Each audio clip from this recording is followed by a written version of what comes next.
Informasi lain, Saudara, Badan Pengawasan Obat dan Makanan Palu mengamankan 3 produk jamu ilegal tanpa izin edar yang diduga mengandung cairan ilmiah fenilbutason dan dexamethasone yang sangat berbahaya bagi organ tubuh apabila dikonsumsi.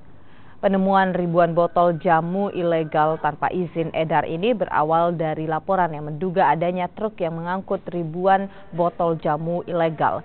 Saat BPOM dan Kepolisian Palu melakukan pemeriksaan terhadap truk tersebut, ditemukan ribuan botol jamu ilegal yang telah dilarang beredar sejak 2015 lalu.